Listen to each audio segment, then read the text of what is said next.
할렐루야. 우리 참 좋으신 주님의 자비와 은혜와 평강이 우리 그라치 반석교 온 교우들의 삶과 가정에 가득 임하기를 간절히 원합니다. 오늘 설교를 시작하면서 제가 여러분들에게 퀴즈를 내고 말씀을 좀 시작하도록 하겠습니다. 제가 참 애쓰지 않아요. 이렇게 여러 가지로 이렇게 좀 애쓰는데 좀 귀엽게 봐주시고 함께 한번 제가 퀴즈를 드리는 걸 맞춰보시면 좋겠습니다. 첫 번째 문제입니다. 연습 문제예요. 성경 인물 중 장사를 제일 잘하는 사람은 누구일까요? 혹시 아시는 분 있으세요? 전혀 감을 못 잡으시니까 넌센스 퀴즈임을 알려드립니다. 성경에서 장사를 제일 잘하는 사람은 누구일까요? 이렇게 오래 걸리면 안 되는데. 네, 정답은 사라입니다. 네, 두 번째 문제입니다. 두 번째 맞았어요? 누가? 네. 두 번째, 성경 인물 중에 수학을 제일 못하는 사람은 누구일까요? 누구요? 맞아요, 모세. 네. 여태까지 연습 문제였습니다. 우리 마지막 문제는 상품이 있습니다. 꼭 맞춰주시기 바랍니다. 성경 인물 중에 최고의 예언가는 누구일까요? 정답 아시는 분 혹시 있으세요? 정답입니다. 네. 네. 상품은 저와의 식사권. 네. 여기 다행이다 표정도 있는데요, 되게. 네. 미리암. 미리암에 대해서 좀 이야기하고 싶어서 앞에 좀 이렇게 넌센스 퀴즈 드렸습니다. 미리암이 누구입니까? 모세의 누나예요. 그래서 모세의 누나인 미리암, 민수기 12장에 보면요, 미리암이 모세의 권위에 도전하는 그러한 장면이 나옵니다. 이러한 미리암을 보고 하나님께서는 그녀를 향해서 심판하셨어요. 그래서 나병을 주십니다. 나병은 지금의 언어로 바꾸면 한센병이 될 수도 있고요. 성경의 언어는 문둥병 이렇게 볼 수 있습니다. 미리암이 이제 나병에 걸렸어요. 나병에 걸린 이후에 이스라엘 사람들은 이 나병이라고 하는 인식을 하나님께 저주받아 걸린 병이다라는 그런 인식을 했습니다. 그래서 나병에 걸린 사람들은요, 레위기 규정에 따라서 특수한 복장을 하고 머리를 드러낸 채 거리를 지날 때마다 이렇게 외쳐야만 했습니다. 부정하다, 부정하다. 자신이 부정함을 외치면서 사람들의 접근을 막아야 할 의무가 이 나병 환자에게 있었어요. 그들은 마을에서 가족과 함께 살지 못하고 별도로 분리된 장소에서 살아갔습니다. 이렇게 나병은요, 영적인 질병으로 인식되어서 가혹하게 율법의 적용을 받는 질병이었습니다. 하나님께 저주받은 병이라고 하는 이 표현은 이 나병 환자의 처지를 나타내기에 부족함이 없는 표현인 것 같아요. 오늘 우리가 함께 읽은 말씀에도요, 나병 환자가 나옵니다. 그럼 나병 환자 몇 명이 나올까요? 또 상품 없다니까 또 이렇게 관심이 없으신 것 같은데, 몇 명 나올까요? 10명이 나옵니다. 10명이에요. 이들이 어떻게 해서 함께 살고 있었는지, 함께 하고 있었는지에 대해서는 알 수 없지만, 우리가 잘 아는 것처럼 동병상련이라는 말이 있듯이 그들은 서로를 의지하며 정말 이제는 죽지 못해서 살아가고 있었을 것입니다. 그런데 어느 날 이 10명의 나병 환자에게 놀라운 소식이 들려왔습니다. 어떤 소식이 들려왔을까요? 그렇죠. 예수님께서 자신들이 사는 마을로 지나가신다라는 소식을 들었습니다. 그들은 예수님을 직접 보진 못했어요. 그러나 예수님을 향한 소문은 익히 들었습니다. 어떤 소문을 들었을까요? 예수라는 사람이 사람을 그렇게 잘 고친대 라고 하는 소문을 들었습니다. 특별히 우리가 오늘 읽은 이 누가복음에는요, 예수님께서 온갖 병자를 고치신 기적의 장면들이 굉장히 많이 나옵니다. 우리가 요즘에 함께 읽는 성경 통독에도 누가복음을 읽고 있잖아요. 그래서 이런 병자를 고치신 예수님의 기적을 확인할 수 있는데요, 예수님이 어떤 기적을 베푸셨습니까? 눈먼 자를 보게 하셨고요, 귀머거리가 듣게 되었고요, 중풍병자도 고치셨습니다. 심지어는 예수님께서 죽은 자도 살리셨습니다. 이 죽은 자를 살렸다라는 소식을 이들은 들을 수 있었어요. 그런데 이 10명의 문둥병자가 귀에 가장 꽂힌 이야기는 무엇이었을까요? 누가복음 5장에 보면요, 예수님께서 문둥병자를 고치신 사건이 나옵니다. 아마 이 10명의 문둥병자는 예수님께서 문둥병 환자를 고친 그 이야기, 나병 환자를 고친 이야기를 듣고, 아, 나도 예수님 만나면 고침받을 수 있겠구나 라고 하는 희망을 가졌을 것입니다. 우리가 읽는 이 성경 속의 이야기들은 어떠한 내용들이 주로 나올까요? 모든 희망이 사라지는 것처럼 보일 때에 그 사라진 희망의 불꽃을 다시 지피기 위해서 애를 쓰는 모습들이 나옵니다. 그리고 무엇보다 모든 희망이 사라져버린 그때에 하나님께서 개입하셔서 역전의 역사를 이루신다는 것이 바로 성경에 나와 있습니다. 대표적으로 어떤 누구의 모습들이 있을까요? 행복한 일이 있으세요? 네, 대표적으로 어떤 모습이 있을까요? 홍해 앞에선 이스라엘 백성의 모습이 있었습니다. 그들의 눈앞에는요, 참 절망이 가득했습니다. 그들의 눈앞에는 정말 죽음밖에 없을 거라고 생각했지만 결국 하나님의 개입으로 인하여서 그들은 생명의 삶을 살아갈 수 있었어요. 같은 맥락에서 오늘 우리가 다루고 있는 이 10명의 나병 환자들에게도 희망의 불꽃이 점화되기 시작했습니다. 그들은 예수님을 만나서 병을 고칠 수 있다라고 하는 그런 사실, 그 사실로 인하여서 희망을 가질 수 있게 되었어요. 예수님이 이제 자신들의 마을로 찾아오셨습니다. 그들에게 예수님은 절대적인 희망이었어요. 예수님을 향한 희망을 가지고 있던 이 10명의 나병 환자는 예수님을 향해서 이렇게 소리칩니다. 오늘 우리가 함께 읽었던 말씀 13절에 이렇게 되어 있어요. 우리 앞에 화면 보고 함께 한번 읽어보겠습니다. 함께 읽습니다. 시작. 예수 선생님이여 우리를 불쌍히 여기소서 하거늘. 여러분들처럼 점잖이 읽으면 예수님이 들으시겠죠? 네. 예수 선생님이여 우리를 불쌍히 여기소서. 우리는 이 예수님을 향해서 소리치는 이 10명의 나병 환자를 한번 떠올려 볼 수 있어야 해요.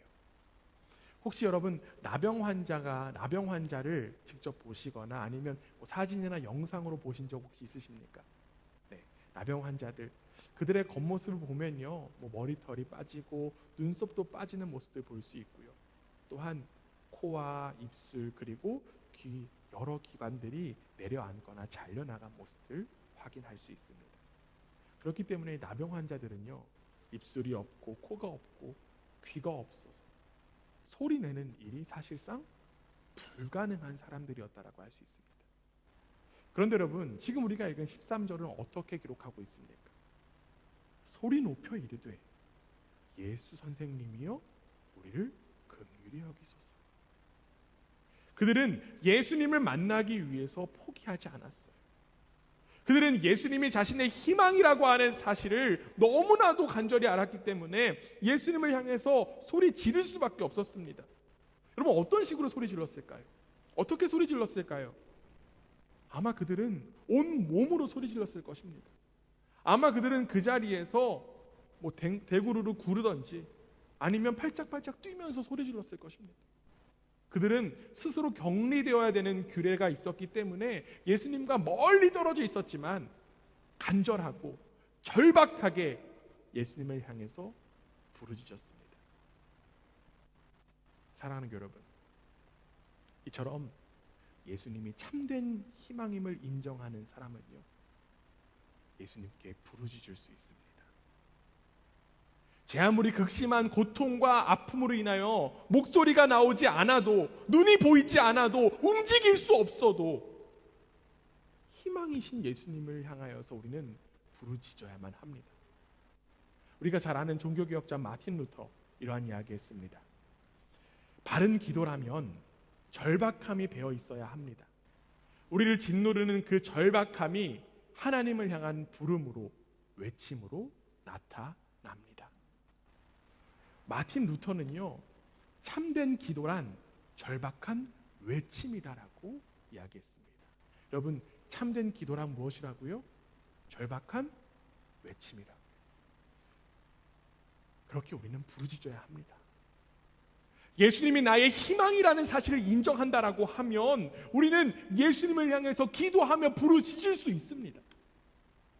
앞서 이야기한 이 마틴 루터가 바른 기도가 무엇이냐, 바른 기도가 절박한 외침이다라고 하는 이 정의에서도 볼 수 있듯이 우리에게 필요한 것은 바로 절박한 심정입니다.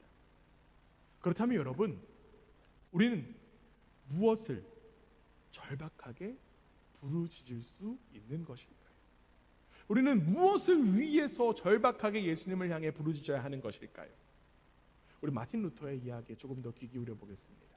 앞에 화면 보시고요. 이번에 함께 한번 읽어봅니다. 함께 했습니다. 시작. 하나님은 당신의 곤궁을 듣기 원하십니다. 당신의 요구를 간곡히 호소하며 표현하십시오.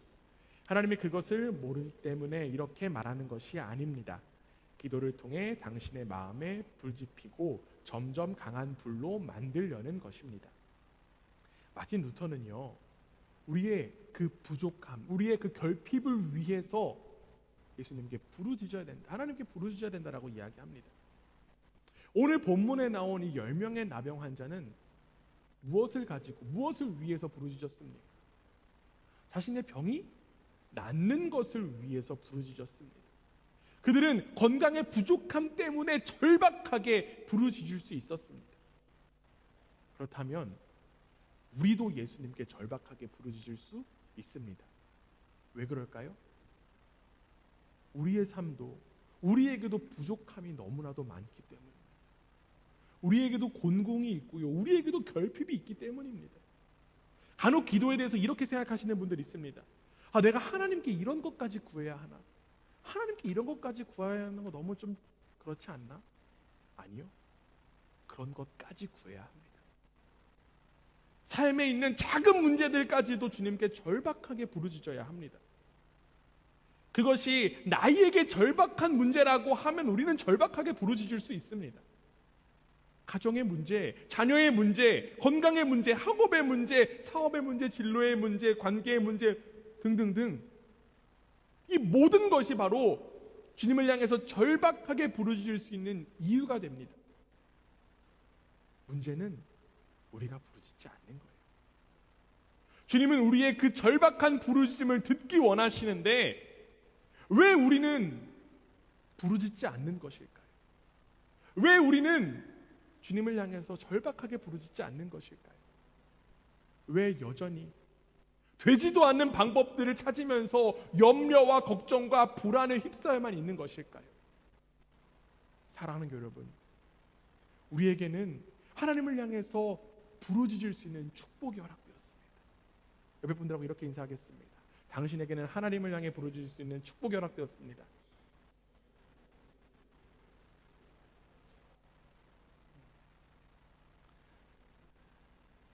우리 주님은요, 절박한 그 부르짖음 듣기 원하세요.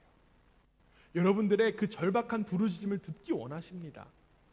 예레미야서 33장 3절에 이렇게 되어 있습니다. 우리 앞에 화면 보고 함께 한번 읽어봅니다. 함께 했습니다. 시작. 너는 내게 부르짖으라. 내가 내게 응답하겠고 내가 알지 못하는 크고 은밀한 일을 내게 보이리라. 이 예레미야 선지자의 이야기처럼 우리는 하나님을 향해서 부르짖어야 해요. 하나님은 우리의 부르짖음을 듣고 응답하시기를 원하십니다. 하나님은요, 우리의 작은 신음조차도 들으시는 분입니다. 하나님은요, 우리의 그 보잘것없는 움직임조차 바라보시는 분이십니다. 우리에게 허락된 이 부르짖음의 축복을 우리는 자꾸만 꺼내 써야 돼요. 여러분, 옛말에 이런 말 있잖아요. 아끼다가 뭐 된다? 뭐 된다고요? 똥 된다고요. 여러분, 똥 되면 안 돼요. 무엇이요? 여러분에게 허락된 축복이. 하나님께 부르짖을 수 있는 그 축복 언제 쓰실 것입니까? 사랑하는 여러분, 주님의 살아계심 인정하십니까? 주님을 참된 희망으로 인정하십니까? 그렇다면 부르짖으십시오. 10명의 나병 환자를 찾아오신 그 예수님의 은혜가 있기에 그들은 부르짖을 수 있었습니다. 마찬가지예요. 우리의 삶을 찾아오신 그 은혜의 주님은 우리의 부르짖음을 듣기 원하십니다. 사랑하는 여러분, 이 10명의 나병 환자의 그 예수님을 향한 절박한 부르짖음, 그 외침이 우리의 외침이 되기를 주님의 이름으로 축원합니다. 아멘. 예수님은요, 이 10명의 나병 환자의 그 부르짖음, 절박한 외침을 외면하지 않으셨습니다. 그들의 소리를 들으셨고요, 그들을 바라보셨습니다. 그리고 그들에게 말씀하셨습니다. 여러분, 정상인이 나병 환자에게 가까이 오면 나병 환자가 어떻게 해야 된다라고 앞서 이야기했습니까? 부정하다 해야 돼요. 그렇기 때문에 그들은 그 누구도 접촉할 수 없는 사람들이었습니다. 그들은 자신들의 질병으로 인하여서 소외될 수밖에 없었고요, 외면받는 사람들이었습니다. 하지만 예수님은 그들을 외면하지 않으셨습니다. 그들의 고통과 아픔을 무시하지 않으시고 예수님은 듣고 바라보고 말씀하셨습니다. 예수님께서 뭐라고 말씀하셨을까요? 14절입니다. 함께 읽습니다. 시작. 보시고 이르시되 가서 제사장들에게 너희 몸을 보이라 하셨더니 그들이 가다가 깨끗함을 받은지라. 예수님은요, 이 10명의 나병 환자에게 가서 제사장들에게 너희 몸을 보이라 라고 말씀하셨습니다. 예수님은 이들을 향해서 너희 병이 다 나았다 라고 말씀하지 않으시고 왜 그들을 향해서 너희 몸을 제사장들에게 보이라 라고 말씀하셨던 것일까요? 당시에는요, 이 나병과 같은 심각한 질병을 회복한 환자는 율법의 규정에 따라서 자신의 그 깨끗해진 몸을 제사장에게 보여서 검증받는 절차가 있었습니다. 어제부터 오늘 함께 읽는 성경에 보면 레위기 13장 14장에 이 나병 환자에 대한 규례가 나와요. 이 치유된 나병 환자들은요, 정결함을 인준하는 절차를 잘 밟아서 공동체에게 자신의 깨끗함을 인정받아야 했습니다. 그렇기 때문에 예수님은요, 이 10명의 나병 환자를 향해서 가서 제사장들에게 너희 몸을 보이라 라고 말씀하셨던 거예요. 이제 선택권은 누구한테 있습니까? 선택권 누구한테 있을까요? 나병 환자에게 있어요. 분명 아직 몸이 깨끗하지 않습니다. 하지만 이 완치 판정은 제사장에게만 받을 수 있어요. 괜히 다 낫지도 않았는데 제사장 앞에 가면 어떻겠습니까? 그러면 엄한 일 치를 수도 있어요. 예수님이 차라리 야, 다 나았지, 가서 제사장에게 보여줘, 다 나았지라는 말만 하셨어도 덜 불안할 텐데, 예수님은 애매하게, 참 어렵게도 가서 그냥 제사장에게 보여 라는 말씀만 해주셨습니다. 만약 여러분이 이 상황이라면 여러분은 어떻게 하시겠습니까? 여러분이 만약에 이 말씀을 들으셨다라고 하면 여러분들은 어떠한 모습을 나타내시겠습니까? 아직 내 눈에 병이 나은 것처럼 보이지 않으니까 다시 집으로 돌아가시겠습니까? 아니면 예수님의 말씀대로 제사장에게로 가서 몸을 보이시겠습니까? 여러분, 보이는 대로 살아가는 것 믿음이 아닙니다. 눈에 보이지 않는 것을 믿는 것이 바로 믿음입니다. 이 10명의 나병 환자는 예수님의 말씀을 믿었습니다. 예수님께서 너희 몸을 보이라고 하신 그 말씀을 믿었어요. 그래서 그들은 어떤 선택을 할까요? 제사장을 찾아가는 선택을 합니다. 이 10명의 나병 환자가 제사장을 찾아가는 도중에 그들의 몸에는 놀라운 변화가 일어났습니다.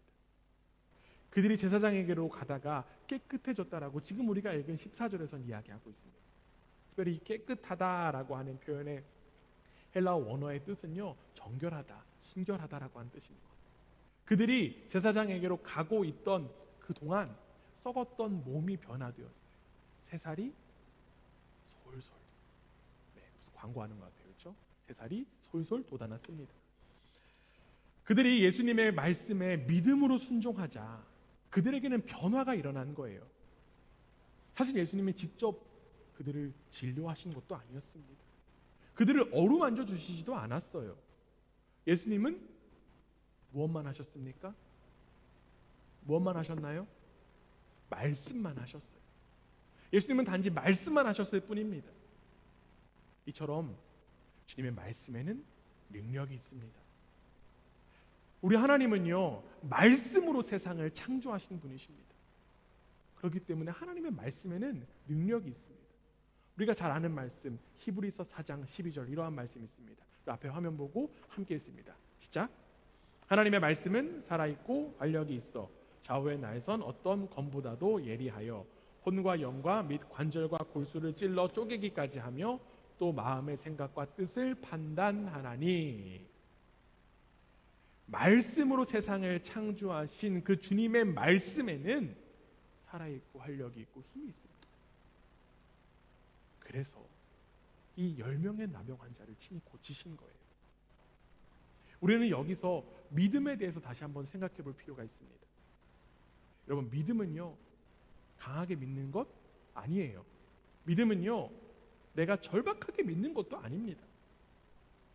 믿음의 가장 중요한 건 무엇일까요? 무엇을 믿느냐는 게 가장 중요하다는 거예요. 10명의 환자, 이 10명의 나병 환자가 믿었던 것은 무엇이었습니까? 이 10명의 나병 환자가 믿었던 것은요, 예수님이었어요. 그리고 예수님의 능력을 믿었습니다. 그리고 무엇보다 예수님의 말씀을 믿었습니다. 그렇기 때문에 그들은 몸의 변화가 일어나지 않았음에도 불구하고 제사장에게로 발걸음을 옮길 수 있었던 거예요. 고침받은 이 나병 환자들이 믿었던 이 주님의 말씀, 바로 우리가 믿어야 할 것입니다. 말씀에는 능력이 있습니다. 그렇기 때문에 여러분, 믿음의 길을 걸어가는 사람들은요, 말씀을 읽고 말씀을 들을 수밖에 없어요. 교회를 다니면서 믿습니다, 믿습니다만 외치면 다 믿는 것입니까? 아니에요.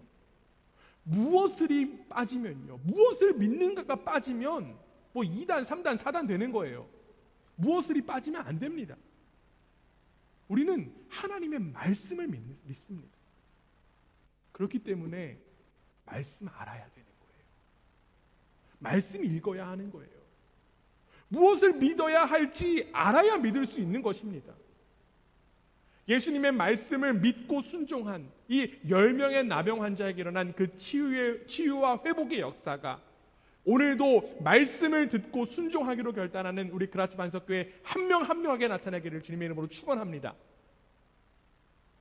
이렇게 10명의 나병 환자가 치유된 이야기로 오늘 말씀이 끝나도 전혀 문제가 없습니다. 전혀 지장이 없어요. 그런데 여러분, 오늘 말씀은 여기서 끝나지가 않습니다. 이 놀라운 기적을 경험한 이 10명의 반응과 예수님의 말씀으로 이 말씀이 마무리됩니다. 먼저 놀라운 체험을 한 그 10명 모두의 반응은 어떤 반응이었을까요?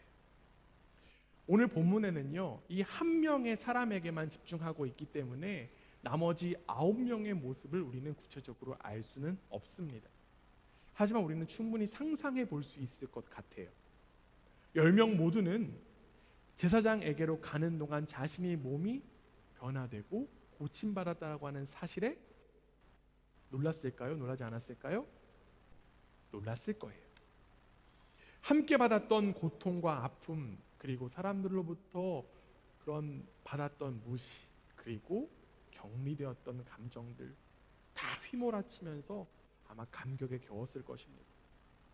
그리고 그들은 감동하고 감사하지 않을 수 없었을 거예요. 서로의 모습을 보고 축하하고 빨리 제사장에게 몸을 보인 이후에 공동체 그리고 가족들에게 돌아가고 싶은 마음이 이들에겐 가득했을 것입니다. 그래서 그들은 더욱더 빨리 제사장을 향해서 나아가야만 했습니다. 그런데 여러분, 오늘 본문의 관심은 제사장에게 나아가서 정상인으로 판정받는 모습을 이야기하지 않습니다. 거기에 관심이 있지 않아요. 오늘 본문의 관심은 어디에 있는지 우리 15절 말씀 보겠습니다. 오늘 본문 15절입니다. 함께 읽습니다. 시작. 그 중에 한 사람이 자기가 나은 것을 보고 큰 소리로 하나님께 영광을 돌리며 돌아와. 성경은요, 지금 몇 명에게 집중하고 있습니까? 한 명에게 집중하고 있습니다. 9명에게 집중하는 것이 아니라 단 한 명에게 집중하고 있습니다. 그 한 사람이 어떻게 했대요? 제사장에게 가서 몸을 보이지 않고 도리어 예수님께 돌아왔다라고 합니다. 그는 자기가 나은 것을 보고 하나님께 영광 돌렸습니다. 아마 제 생각에는요, 이 나머지 9명도 다 하나님께 영광 돌렸을 것 같습니다. 자신의 몸이 나았으니까요. 그런데 여러분, 여기서 다른 점 하나가 있습니다. 그 한 사람이 돌아왔다라고 하는 거예요. 자신이 나았던 그 질병을 보고 모두가 다 영광 돌릴 수 있었지만 한 명만 돌아왔습니다. 그리고 성경은 그 한 사람이 예수님께 돌아왔음만을 이야기하고 있지 않아요. 그가 예수님께 돌아와서 무엇을 했는지에 대한 이야기를 하고 있습니다. 이어지는 16절 함께 읽습니다. 시작. 예수의 발 아래에 엎드려 감사하니 그는 사마리아 사람이라. 예수님께 돌아온 그 사람, 예수님 앞에 무엇을 했습니까? 감사했어요. 감사했습니다. 그리고 성경은 그 사람을 사마리아 사람이다라고 기록합니다. 이 정결 규례에 따라서 제사장에게 가지 않고 예수님께 돌아온 이 한 사람이 정결 규례에 따르면, 그 당시 문화와 전통에 따르면 오히려 이상한 것 같습니다. 제사장에게 가서 몸을 보이는 게 당연합니다. 그런데 예수님께 돌아와 예수님을 향해서 감사를 드린 이 한 사람을 향해 예수님은요, 책망하지 않으셨어요. 너 왜 돌아왔어? 라는 말씀하지 않으셨습니다. 오히려 돌아온 그 한 사람을 향해서 이러한 말을 건네십니다. 나머지 9명은 어디 갔느냐? 나머지 9명은 어디 갔느냐? 예수님은 다시 돌아와 엎드려 감사한 이 사마리아인을 오히려 합당하게 보신 거예요. 도대체 예수님은 왜 이 한 사람을 합당하게 보셨던 것일까요? 이 돌아온 한 명의 사마리아인이 바로 진정으로 주님께 감사한 사람이었기 때문입니다. 사실 본문에 나오는 이 나병에서 고침받은 10명 모두 감사한 사람이다라고 이야기할 수 있습니다. 그들은 자신이 병이 나은 것을 보면서 감사할 수밖에 없었을 것입니다. 그래서 감사하는 건 너무 당연합니다. 기적에 대한 그 감사는 누구나 할 수 있는 감사입니다. 그런데 여러분, 만약에 기적이 없다면 어떻게 될까요?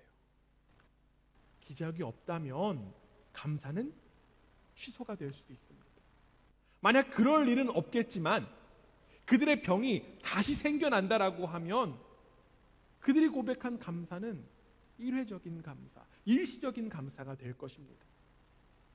이러한 감사는 뭐 했다가 안 했다가 할 수 있는 그러한 감사일 뿐입니다. 하지만 예수님께서 진정으로 귀히 여기신 이 감사는 돌아온 사마리아인 한 명의 감사였습니다. 그는 기적을 넘어선 감사를 했기 때문에 그래요. 그에게는 현재 자신의 병 고침, 정결 예법이 중요한 것이 아니었습니다. 그에게는 일상으로의 복귀가 중요한 것이 아니었습니다. 그에게 있어 가장 중요한 것은 피부에 그 난 나병이 아니라 자신의 존재를 깨달았다라고 하는 사실입니다. 자신의 인생에 있어서 가장 중요한 그 예수님을 만났다라고 하는 사실이 그에게 있어서 가장 중요했던 것입니다. 그렇기 때문에 단순히 나병이 낫고 낫지 않았고가 아니라 자신의 존재가 예수님이 반드시 필요한 존재라고 하는 사실을 깨달았다라고 하는 거예요. 그는 절박함을 통해서 예수님을 만났기 때문입니다. 우리는 앞서 읽은 이 마틴 루터 이야기 다시 한번 살펴볼 필요가 있어요. 앞서 마틴 루터가 이런 이야기 했습니다. 기도를 통해 당신의 마음에 불을 지피고 점점 강한 불로 만들려는 것입니다. 이 사마리아인은요, 예수님으로 인하여서 마음에 불이 지펴졌습니다. 이전까지는 세상의 가치 속에서 자신의 모습으로 인한 절망의 삶을 살았다라고 하면 이제부터는 자신의 모습에도 불구하고 자신을 찾아와 주신 예수님을 인격적으로 경험한 거예요. 그래서 그는 감사할 수밖에 없었습니다. 그 누구도 자신을 찾아와 주지 않았어요. 이방인이고요, 나병 환자이기 때문에 누구도 멀리 했던 사람이지. 예수님을 만날 수 없다고 여길 수 있지만 예수님께서 찾아오셨기 때문에 그는 예수님을 진정으로 만날 수 있는 진정한 기적을 경험했던 것입니다. 얼마 전에 영상을 통해서 한 목사님의 설교를 짧게 편집한 영상을 좀 보게 되었습니다. 유명한 목사님의 또 이야기인데요. 기도의 응답이 무엇이냐라는 그런 내용이었어요. 그러면서 내용 가운데 이런 내용이 있더라고요. 우리는 이미 그 기도의 응답을 받았다라고 하는 것입니다. 우리가 기도의 응답이라고 하면 무엇을 생각하십니까? 기도의 제목이 이루어지는 것을 기도의 응답이라고들 많이 여깁니다. 그러나 기도의 응답은 기도의 대상인 하나님께서 내 기도를 들으시는 것이 이미 기도의 응답이다라고 하는 내용이었습니다. 사랑하는 여러분, 우리가 기도할 수 있는 것 그 자체가 바로 응답입니다. 왜냐하면 사실상 우리는 기도할 수 없는 존재이기 때문에 그래요. 하나님께 부르짖을 수 없는 존재입니다. 하나님과 우리 사이에 막혔던 담으로 인하여서 우리는 하나님께 부르짖을 수조차 없는 존재였어요. 아무리 하나님께 부르짖어도 하나님은 우리의 부르짖음을 들으실 수도 없습니다. 그러나 그 막혔던 담이 누구로 인하여 무너졌습니까? 누구로 인하여 무너졌습니까? 예수 그리스도로 인하여. 화해자 되신 예수 그리스도 인하여서 무너졌기 때문에 우리는 감히 하나님께 부르짖을 수 있고 하나님은 우리의 부르짖음을 들으실 수 있게 되었습니다. 이것이 바로 기도의 축복이에요. 돌아온 한 명의 사마리아인도 그 사실을 분명히 알았던 것입니다. 자신은 예수님을 만날 수 없는 조건을 가지고 있는 사람이었지만 이방인이고 나병 환자라고 하는 것들로 인하여서 주님을 만날 수 없는 조건을 가지고 있지만 그럼에도 불구하고 예수님은 자신을 찾아와 주셨고 바라봐 주셨고 말씀해 주셨습니다. 그리고 고쳐주셨어요. 예수님이라고 하는 그 존재로 인하여서 자신의 존재가 변화되었다라고 하는 사실을 깨달았기 때문에 그는 예수님을 향해서 진정한 감사의 고백을 드릴 수 있게 된 것입니다. 그리고 그 발걸음이 너무너무 귀하다라고 하는 사실을 잘 아신 예수님은 이 돌아온 한 사람을 향해 이러한 말씀을 건네주셨습니다. 오늘 본문 마지막 19절 이렇게 되어 있습니다. 우리 함께 읽습니다. 시작. 내 믿음이 너를 구원하였느니라 하시더라. 사랑하는 그라치 반석교회 여러분, 우리에게도 이 돌아온 한 명의 그 사마리아인처럼 구원이라고 하는 가장 큰 축복이 허락되었는 줄 믿습니다. 그 무엇의 노력, 그 무엇의 수고가 아닌 예수 그리스도로 인하여서 우리가 변화되었다라고 하는 사실입니다. 전에 우리는 길에 버려진 고아와 같은 존재였지만 예수 그리스도로 인하여서 우리는 하나님의 자녀가 되었습니다. 이전에 우리는 길가에서 구걸하는 거지와 같은 존재였지만 이제 우리는 예수 그리스도로 인하여서 하나님 나라의 상속자가 되었습니다. 그 사실을 아는 사람은요, 이제 감사할 수밖에 없습니다. 진정한 감사를 드릴 수 있습니다. 내 힘으로가 아니라 오직 예수 그리스도의 은혜로 내 존재가 바뀌었다라는 사실을 아는 사람은 감사의 찬양을 고백할 수밖에 없습니다. 예수 그리스도의 은혜를 믿음으로 인하여 변화된 우리에게 이미 허락된 축복이 너무나도 많습니다. 가장 큰 축복 무엇입니까? 바로 복의 근원이신 하나님께서 우리와 함께 하신다는 축복이에요. 그렇게 우리는 감사할 수 있습니다. 사랑하는 여러분, 이제 우리는 추수감사주기를 한 주 앞두고 있습니다. 여러분은 이 추수감사의 절기에, 이 감사의 절기에 어떠한 감사를 드리시겠습니까? 아무런 감사가 없는 분도 있을 것입니다. 또한 조건에 대한 감사를 드리는 분들도 있을 것입니다. 그러나 이제는 내 존재를 변화시키신 예수 그리스도로 인하여서 하나님께 진정한 감사를 드리는 우리의 예배가 되기를 간절히 원합니다. 여러분, 감사는요, 내가 느낀 것을 표현하는 것입니다. 내가 느낀 것을 보답하는 것입니다. 자신의 목숨을 내어주신 그 주님의 사랑과 은혜가 너무나도 큰데 그것들을 다 보답할 수 없지만 그럼에도 불구하고 우리는 감사해야 합니다. 감사함을 다 갚는 것이 불가능하지만 우리는 감사해야 마땅합니다. 그 모습이 바로 돌아온 한 명의 사마리아인의 진정한 감사의 모습이었습니다. 철학자 데리다는 이러한 말을 했습니다. 진정한 용서란 용서할 수 없는 것을 용서하는 것이다. 이 표현을, 이 문장을 응용하면 이렇게 할 수 있을 것 같아요. 진정한 감사란 감사할 수 없는 것을 감사하는 것이다.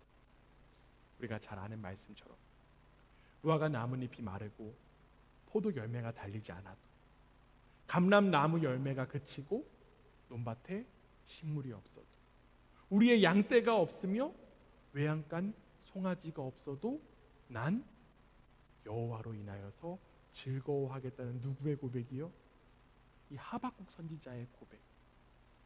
절망이 가득한 상황 속에서도 하나님을 향해서 기뻐하고 찬양하겠다라고 하는 그의 고백, 다른 사람들이 봤을 때는 참 정신나간 모습처럼 보일지도 모르겠지만 그는 상황으로 인하여가 아니라 하나님으로 인하여 감사했습니다. 우리가 잘 알고 있는 성경인물 욥도 마찬가지였어요. 모든 재산과 가족을 다 빼앗겼어도 하나님의 그 살아계심을 여전히 믿고 고백하는 그 욥의 감사와 고백이 바로 우리의 고백이 되기를 간절히 원합니다. 감옥에 갇혀 있더라도 하나님께 찬양하던 바울과 실라의 그 모습이 바로 우리의 모습이 되기를 간절히 원합니다. 이제는 우리의 상황과 형편 때문에 감사하고 찬양하는 것이 아니라 나라고 하는, 이 자격 없는 나라고 하는 존재를 만나주시고 변화시켜 주신 주님의 은혜로 인하여 감사하는 모습이 우리 모두 가운데 있기를 간절히 원합니다. 구원을 향한 감사가 넘치는 우리의 모습을 하나님께서 귀히 여기실 줄 믿습니다. 그래서 이러한 감사의 고백을 하는 우리에게 그 돌아온 한 명 사마리아인을 향해서 예수님께서 말씀하셨던 것처럼 네 믿음이 너를 구원하였느니라 하는 이 말씀이 우리에게도 동일하게 임할 줄 믿습니다. 우리 함께 마음 모아서 이렇게 고백하기 원합니다. 하나님 감사합니다. 하나님 감사합니다.